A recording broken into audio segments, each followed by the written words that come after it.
Welcome to the Revision Wizards podcast. I'm Miss Catherine M.H, and with me today is V.E. Griffith. This is episode 7, and today we're talking with A.B. Cohen and J.P. Rindfleisch IX about how they co-write and edit together. We do apologize for the audio. The site we were using had a hiccup that day, and it affected Abe's audio. This week we have another patron shout out. Mary Van Everbrook has been kind enough to up her pledge. We love having her in our little community, and all her support and encouragement for the podcast is really wonderful. Patrons are our only sponsors, so your support means everything. If you'd like to support the show for as little as $1 an episode, we have a bunch of neat benefits you can take advantage of, including a special podcast feed with extra content and personal updates, early access to scene analysis slots, the opportunity to ask questions for upcoming Ask the Editor episodes, professional editing, and more. You can find everything you need to know at patreon.com/revisionwizards. And with that, here we go with JP and Abe. Hello, and welcome to our lovely podcast. Today we are interviewing two people. Why don't you start by giving us your names and your pronouns, please? Either one. Hello. Whoever wants to go first. My name is Abraham. I go by Abe. Pen name A.B. Cohen, and I am he, him. Nice to meet you all. Hello, I'm J.P. Rindfleisch, and I go by he, him, or they, them. Excellent. Thank you for both for That's joining nice. us. We really appreciate you coming on the show. So I guess we'll start with the easy stuff. How did y'all become co-writers working together?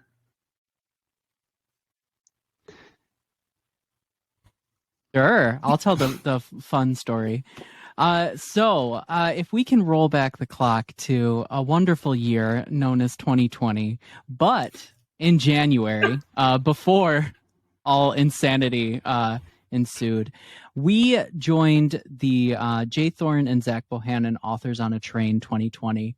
And in that program, aside from going on a train from LA to San Francisco, we ended up becoming writing partners for a short story for Authors on a Train. We stayed in a haunted mansion, and I was terrified, poor Abe.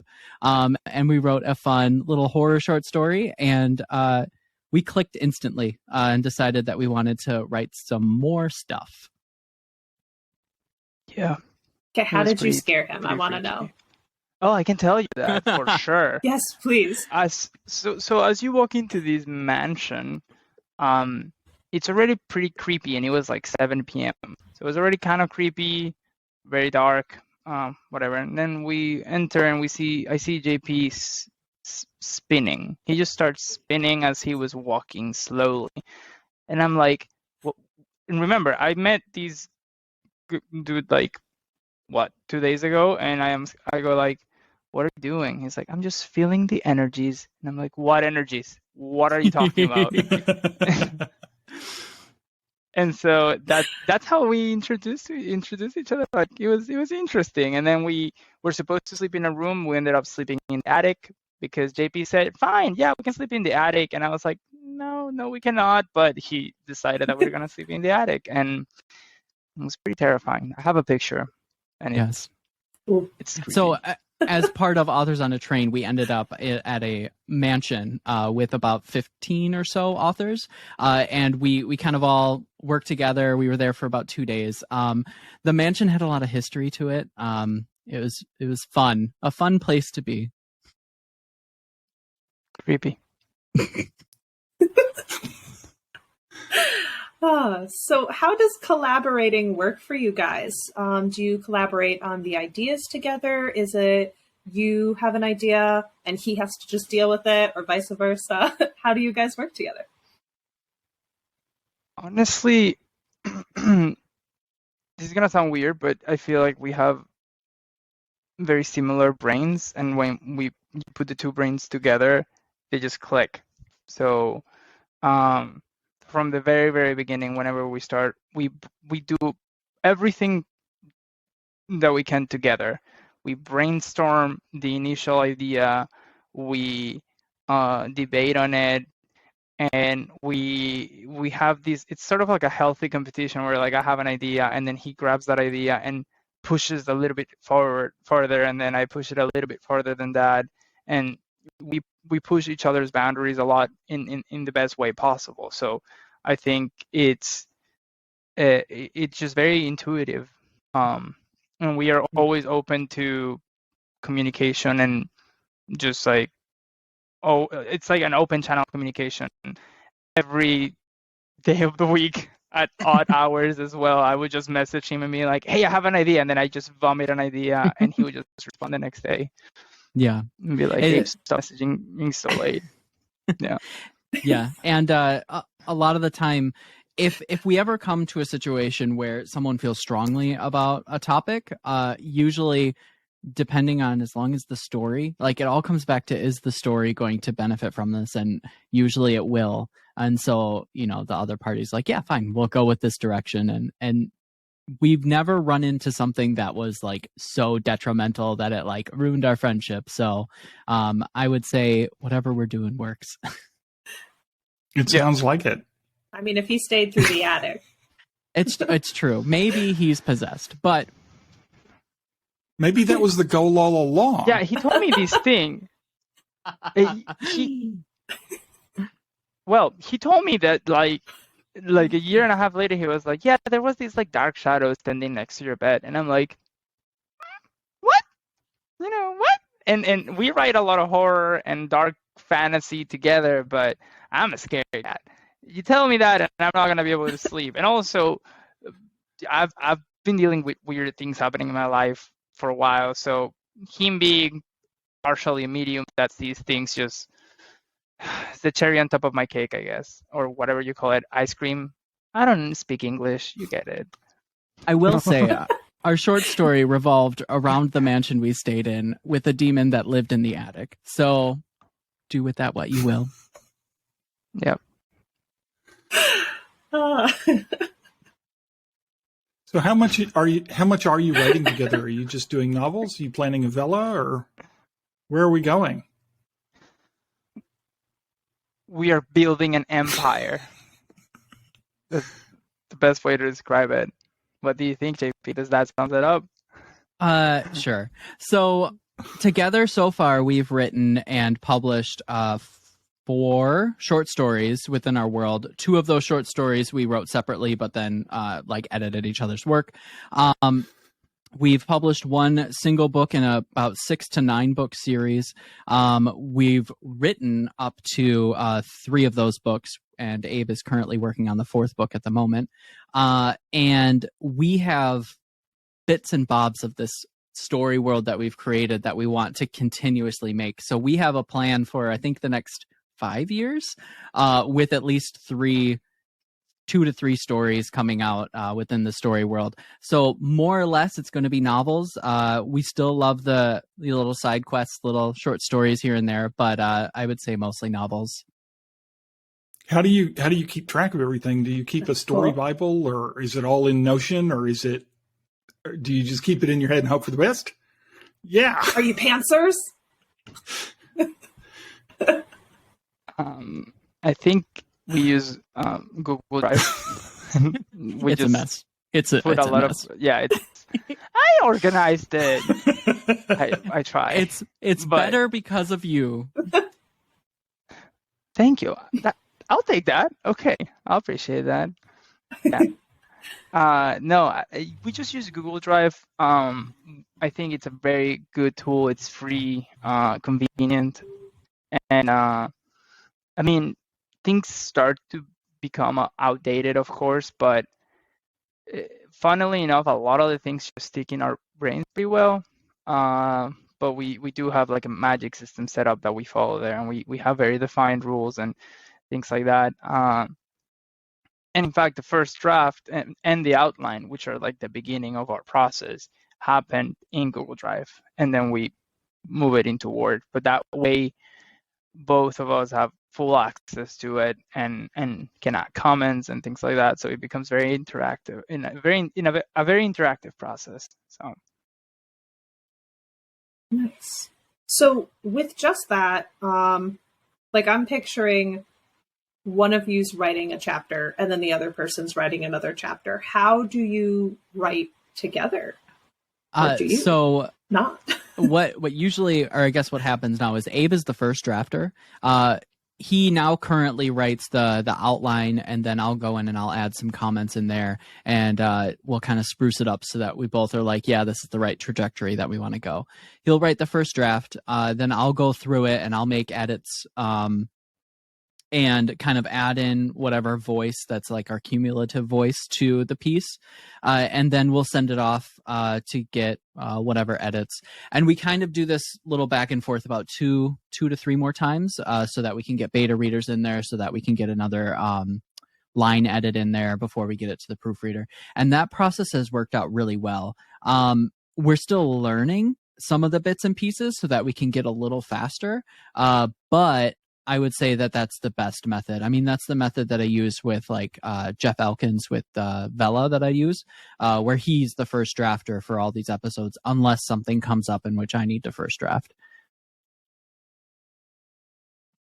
How does editing work for you as a team? I mean, you just go back and forth and hope for the best, or bring out the best. Is Abe, is your having English as your second language, is that ever a challenge for you?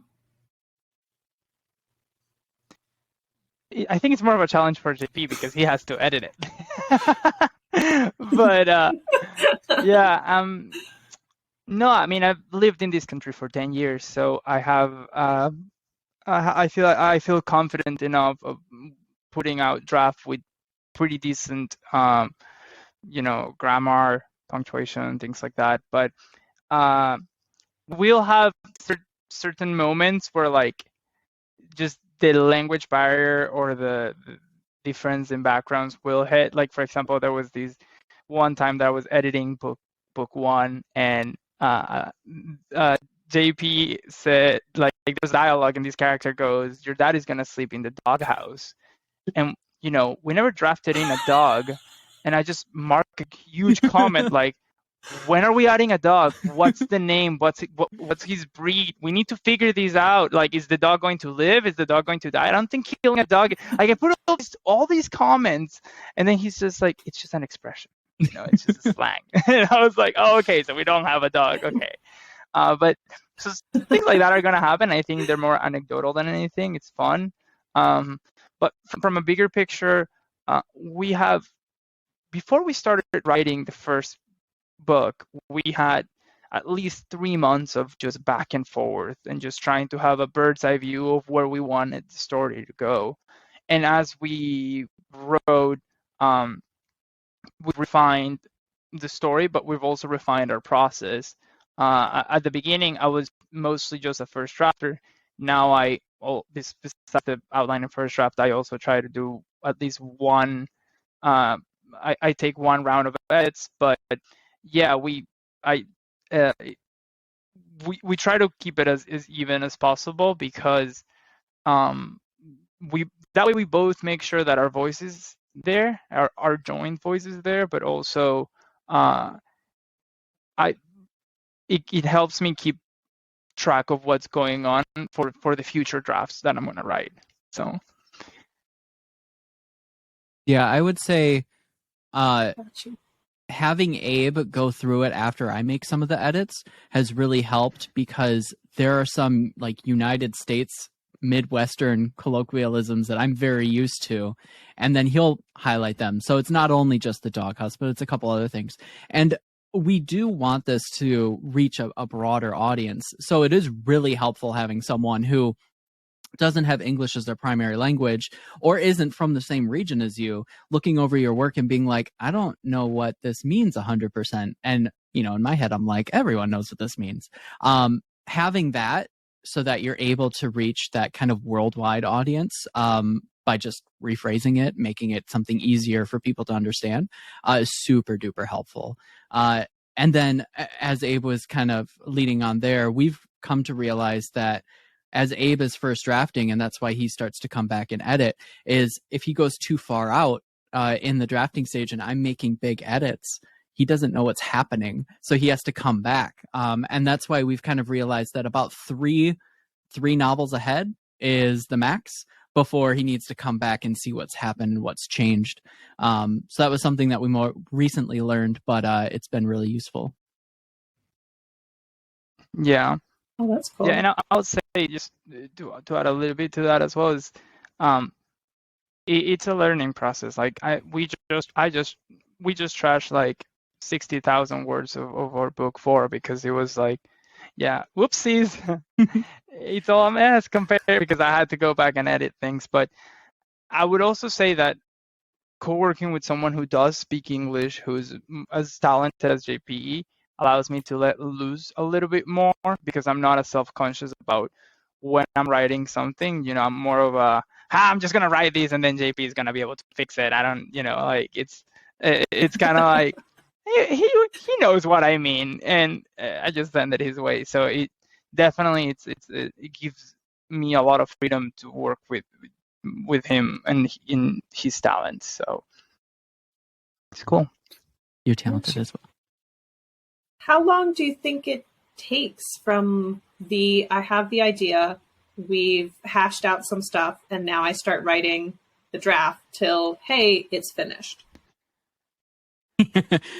Well, we just published our first book. It's 2022, and I think we started writing that late 2020. But we've been able to kind of condense that time each time we've moved forward. We want to get to a pace where we can publish 3 books a year with this series, so that we can work on other projects if we need to and whatnot. But what that means is, what is that, like 4-ish months from start to finish? And I don't know if we can do it or not, but we're going to try. Yeah, and what JP is not mentioning here is that he is really good at underestimating how like quickly we're gonna be able to publish. I remember when we started in 2020, I was like working on the first draft, and he's like, "Oh yeah, I think that we can publish by November of 2020," and I'm like, "That's so exciting!" Here I am 2 years later, like, finally it's out. It's kind of like that. But you learn. It's a learning process, but I also think that we both know that we want to put the best work that we can out there, and that has always been our priority, and we've preached to that. So we don't care if it's going to take a little bit longer. It's just a matter of putting the best work that we can. How hard? Go ahead, Catherine. Do you think you'll? Okay. Go ahead. Miss Catherine and I are both You first. 3-story method editors, and JP, of course, we met in Cleveland, where you became one as well. And I know, Abe, you're going to become one. And I'm looking forward to meeting you when I go to Cleveland this year to be there. How heavily do you lean on the 3-story method, or how is it something you plan against, or is it something that you edit against? And I'm seeing your faces, and I'm excited to hear the answer. Why don't you go ahead, Abe?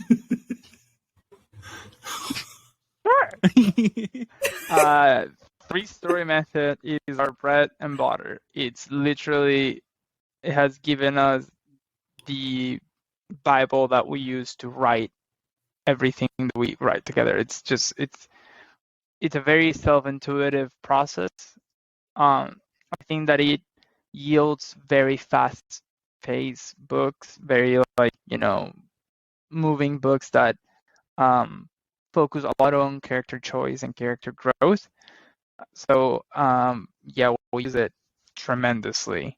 And I mean, we met in Authors on a Train, which preaches to that. But we use it to define all of our outlines. And if I got a penny for every time JP tells me, I feel like the choice here can be stronger, and that it's part of it. It's part of the process for sure.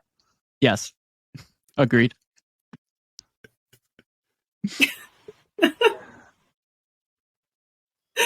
Well, that's good, I guess. Do you think you'll ever reverse the language? So you will go with publishing it in Spanish, and then you're doing the edits to make sure it fits. Well, not maybe the edits, but definitely like part of the translation. I think that yes, we're definitely planning on publishing in Spanish. The way we're doing this is JP is spearheading a little bit more the audiobook portion of the series, and I will spearhead the translation into Spanish, because a huge portion of my audience is Spanish speakers, and although a lot of them speak English, I know that I've had a lot of requests for Spanish, for the books in Spanish. So I think that that's definitely in the cards. My idea is to translate it with the software and then go through, edit it myself, and then hire an editor, like a Spanish-speaking editor, to give it a final look, and maybe a proofreader as well. But yeah, definitely we're gonna take advantage of my Spanish, although it's a bit rusty. But you never forget Spanish. It's such a sexy language, you know. Yeah, I would say It that is. having Abe be able to speak Spanish has moved that translation to the top of the list. Generally, like I've heard, and I kind of agree with, it's German, French, Spanish comes about fourth, fifth. But I think that, it makes it super easy and super obvious what our choice is going to be for translations, just because of the barrier to entry for us is so low with Abe and his wonderful talents. Yeah, we'll see how it goes. I've never done it before, but I think it'll be okay.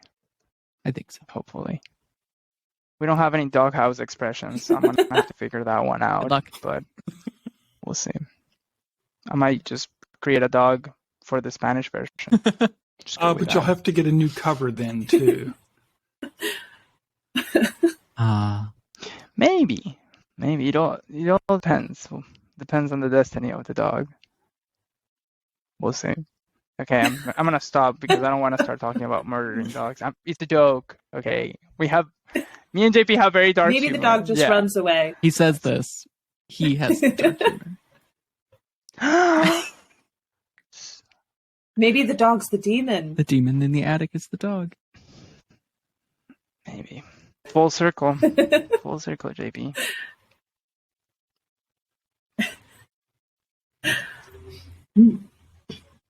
So we know that your book is at least Does it have a out. title? So where can we find it for people? And what is it called? Yeah, so it is Dark Pawn, a Paranormal Academy urban fantasy. And you can find it on Amazon, KU, ebook, and hardcover, or paperback, not hardcover. Yeah, that's where you can find it. You can also find it at a local bookstore in Rockford, Illinois, or in Stockton-on-Tees across the pond. How did you swing that? Nice. What's it about? There was some Facebook promo that was what is it? The Green Dragon is the bookstore, and they were looking for books to stock up for indie authors, so contacted them and sent them over some copies. That's pretty awesome. I always wanted to be in the UK. Yeah. So there it is. It's pretty cool. Catherine, you had another question?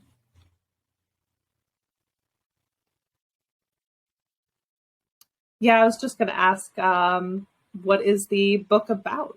Give us a little briefing of it. JP's better. JP's better with elevator pitch. All right, so it is an Academy urban fantasy. So we have the tagline, what if you discovered magic the night your father murdered your mother?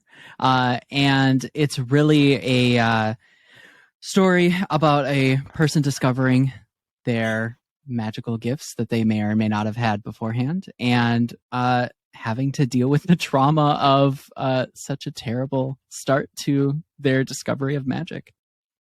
And there's demons and secret societies and a magic system based off of the Kabbalah.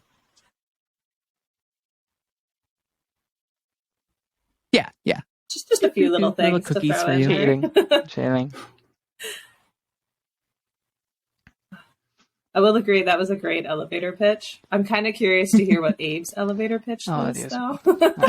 Dios mío. Okay. My elevator pitch will be something like awesome girl that discovers magic the night her father murders her mother, so she has to go on a quest to discover what the heck is going on.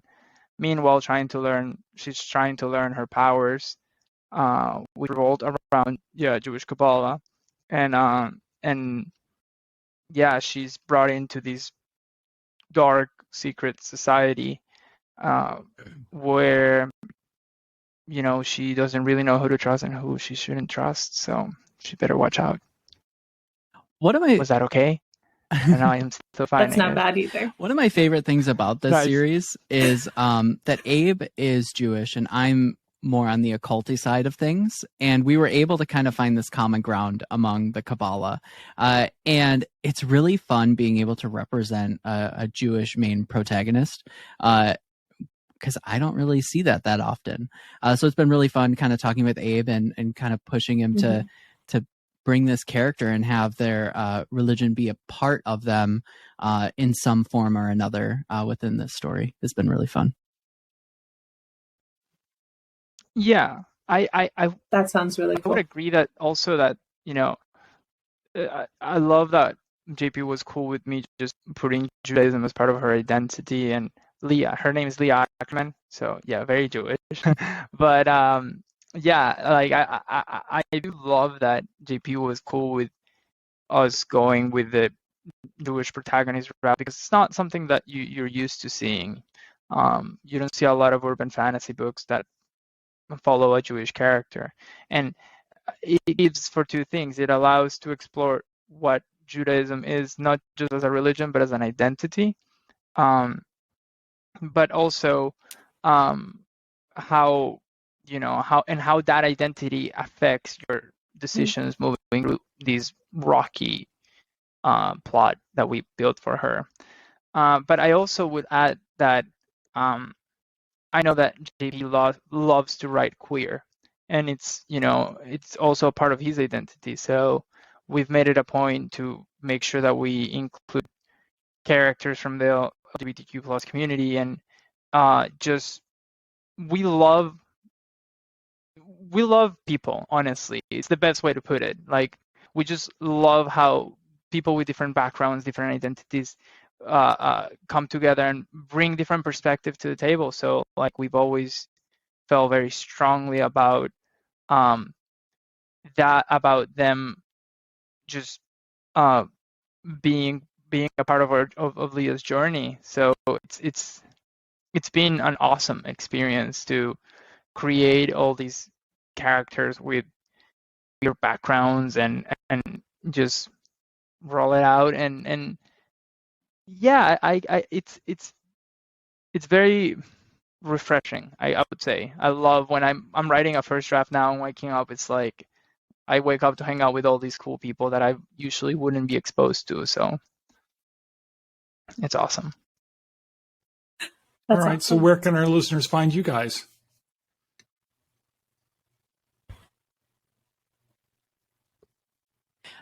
Bless you.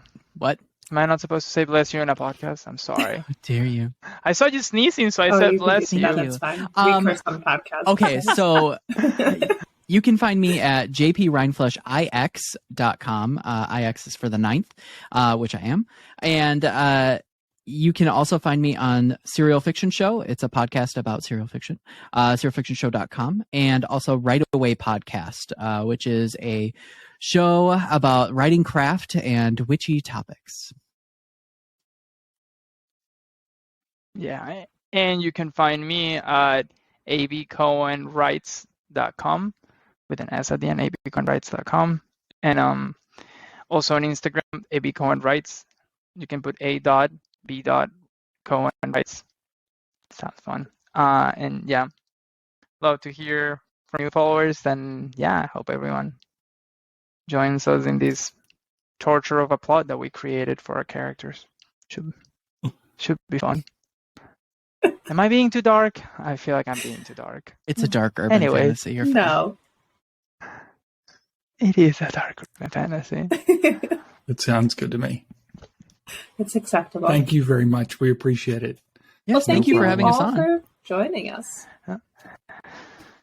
Yeah, thank you for having us on. This was super fun. We did Okay. it. There we go. Thank you both so much. I really appreciate it. Cut. Yeah. Okay. I'm going to go ahead and stop the recording. Thank you for inviting us. Yes. And it's not too It's dark at all. I was in a graveyard earlier